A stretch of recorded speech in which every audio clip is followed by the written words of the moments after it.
በአሜሪካ በፖለቲካ ጥገኝነት የሚኖሩ ኢትዮጵያውያን ሊባረሩ ነው።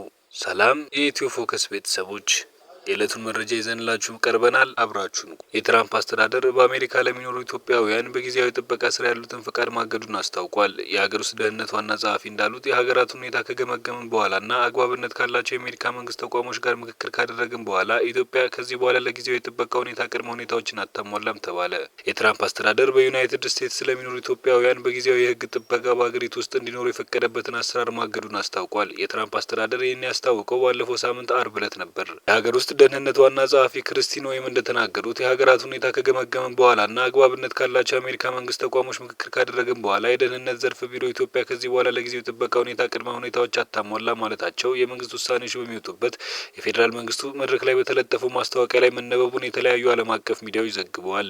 ይህ ማለት በኢትዮጵያ አስጊ ሁኔታ ስለሌለ በአሜሪካ ጊዜያዊነት የመኖሪያ ፈቃድ የተሰጣቸው ኢትዮጵያውያን በ3 ወር ጊዜ ውስጥ እንዲያሳውቁና ወደ ሀገራቸው እንዲመለሱ ይጠይቃል። የዩናይትድ ስቴትስ መንግስት ከ3 ዓመት በፊት ኢትዮጵያውያን በጊዜያዊ ህግ ጥበቃ በሀገሪቱ ውስጥ እንዲኖር የፈቀደበት አሰራር እንዲያበቃ አድርጓል። ይህ በጊዜያዊ ህግ ጥበቃ የመኖሪያ ፈቃድ ስራ አሜሪካ ውስጥ እንዲኖሩ ይፈቀድላቸው የነበሩ ዜጎች በሀገራቸው ግጭት፣ ጦርነት፣ የተፈጥሮ አደጋ ወይም ሌላ ለደህንነታቸው አስጊ የሆነ የተለየ ክስተት ለመጡ ስደተኞች ወይም ተገን ጠያቂዎች ነበር። በዚህ በጊዜያዊ ህግ ከለላ የመኖሪያ ፈቃድ የሚሰጣቸው ሰዎች በአሜሪካ ውስጥ እንዲኖሩ፣ እንዲሰሩ፣ ከሀገር እንዳይባረሩ ከለላ የሚሰጥ ነበር። ለ2 ዓመታት ግድም በትግራይ የተካሄደውን የእርስ በርስ ጦርነት ተከትሎ ብሎም በተለያዩ የኢትዮጵያ አካባቢዎች የሚታዩ ግጭቶችና የሰብአዊ መብት ጥሰቶችን ተከትሎ ቀደም ሲል የነበረው የአሜሪካ ፕሬዚዳንት የጆ ባይደን አስተዳደር ለኢትዮጵያውያን የሰጠውን ህጋዊ ጊዜያዊ ከለላ የአሁኑ ፕሬዚዳንት ዶናልድ ትራምፕ አስተዳደር ህጋዊ ጊዜያዊ ከለላውን አንስቷል አሊያም እንዲያበቃ አድርጓል። በዩናይትድ ስቴትስ ውስጥ ጊዜያዊ ህጋዊ ከለላ የነበራቸውና አሁን የትራምፕ አስተዳደር ከአሜሪካ እንዲወጡ የሚፈልጉ የኢትዮጵያውያን ቁጥር ምን ያህል ነው? የኢትዮጵያውያኑ ስሜት ምን ይመስላል? በካሊፎርኒያ የሚገኘው ወኪላችን በስልክ አነጋግረነዋል። የዶናልድ ትራምፕን ዳግም ወደ ፕሬዚዳንትነት መመለስ ተከትሎ የወጡ ስደተኞችን ጉዳይ የተመለከቱት እዛዞችና ህጎች ተፈጻሚ እየሆኑ ነው። በተለይ በአሜሪካ ስርዓት ውስጥ ያልተመዘገቡ ስደተኞችን የማፈስና ወደ ሀገራቸው የመመለስ ዘመቻው በርካታ ኢትዮጵያውያንን ለጭንቀት መዳረጉና በፍርሃት ቤታቸው እንዲቀመጡ እንዳስገደዳቸው ታውቋል። የማፈሳና አዲስ ህግ ነዋሪዎችን ብቻ ሳይሆን የንግድ ተቋማትንና ግብረሰናይ ድርጅቶች ላይም ጫና መፍጠሩ አልቀረም። ይህኑ የህግ ትርጓሜና አፈጻጸም ብሎም ጉዳዩ የሚመለከታቸው ኢትዮጵያውያን ማወቅ ያለባቸውን በተመለከተ የዋሽንግተኑ ዘጋቢያችን አበበ ፈለቀ ቀጣዩን ዘገባ ልኮልናል።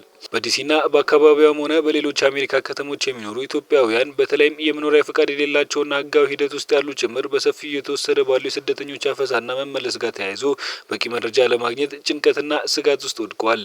የተለያዩ ኢትዮጵያውያን የንግድ ተቋማት፣ ሬስቶራንቶች፣ ገበያዎች ውስጥ የሚሰሩትም በፍርሃት በመዋጣቸው ከቤት አለመውጣትን እንደመረጡ ስማቸው እንዲጠቀስ ያልፈለጉ በዲሲና አካባቢዋ ላይ ያሉ ሀበሻ ንግድ ቤት ባለቤት ተናግረዋል። ይህን ችግር አስመልክቶ ለዶቼ ቬለ ሀሳቡን ያጋራውና ከህጉ ጋር በተያያዘ ባለበት ስጋት ሳቢያ ድምጹ እንዳይቀረጽ ስሙም እንዳይጠቀስ የፈለገ አንድ ኢትዮጵያዊ ወጣት የስራ ፈቃድ እንዳለው ጠቁሞ ኡበር በመንዳት የሚተዳደር ቢሆንም ድንገት የመኪና አደጋ ቢገጥመውና በፖሊስ እጅ ቢወድቅ ለዚሁ የመታፈስ አደጋ አጋልጣለሁ ብሎ በመፍራት መኪናውን አቁሞ እቤቱ ቁጭ ማለቱን ተናግሯል። ሌላዋ ኢትዮጵያዊት በእጮኛዋ ቪዛ የመጣች የተጠየቀውን የጋብቻ ስነ ስርዓት ፈጽማ የመኖሪያና የስራ ፈቃድ ማመልከቻ የሚያስገባች ቢሆንም ፈቃዶቹ ገና ስላልመጡ ቤቱ ዘግቼ ነው የምውለው ብላለች። እንዲህ ያሉ የጭንቀት የጥበት ሁነቶች በሰፊው የተስተዋሉ ነው። ያም ሆኖ ይህ የመያዝና መመለስ ዘመቻ ህጋዊ የሆነ ሂደት ውስጥ የገቡ ስደተኞችን እንደማይመለከት የህግ ባለሙያና ጠበቃው ዶክተር ፍጹም አቻሜለ ጠቁመዋል። ይኸው ህጋዊ ማዕቀፍ በቤተሰብ ቅልቅልም ሆነ በእጮኛ ቪዛ መጥተው ህጉ በሚፈልገው መንገድ የሚጠበቅባቸውን ማመልከቻ ያስገቡ ሰዎችንም ይመለከታል። በሌላ መልኩ በአሜሪካ የህግ ስርዓት ውስጥ ያልተመዘገቡ በህጋዊ መንገድ ለመቆየት የሚያበቃ መረጃና ፈቃድ የሌላቸው እንዲሁም በየትኛው የስደተኝነት ወይም የጥገኝነት ማመልከቻ ሂደት ውስጥ የሌሉ ሰዎች ሊያዙም ወደ ሀገር ሊመለሱም ይችላሉ። እንዲሁም የጥገኝነት ማመልከቻቸው ውድቅ ተደርጎ በስደተኞች ፍርድ ቤት ሀገር እንዲለቁ የታዘዙም የዚሁ ዘመቻ ኢላማዎች ናቸው። ሌላው የፕሬዚዳንት ትራምፕ አስተዳደር ትኩረት ለወትሮ በቀላሉ የሚታዩ ወንጀሎችን እንደ መያዣ መጠቀምን። በዚህም መሰረት በየትኛውም የጥገኝነት ማመልከቻ ሂደት ውስጥ ያሉ እንዲሁም የስራ የትምህርትም ሆነ የጉብኝት ቪዛ ያላቸው ቢሆንም በወንጀል የተከሰሱ የተፈረደባቸው የተጠረጠሩ ወይም የወንጀል ታሪክ ያላቸው ከሆነ ለዚህ የአፈሳ ትዕዛዝ የተጋለጡ ናቸው። የዕለቱ መረጃ ይህን ይመስል ነበር። ላይክ፣ ሼር፣ ሰብስክራይብ በማድረግ ቤተሰብ ይሁኑ።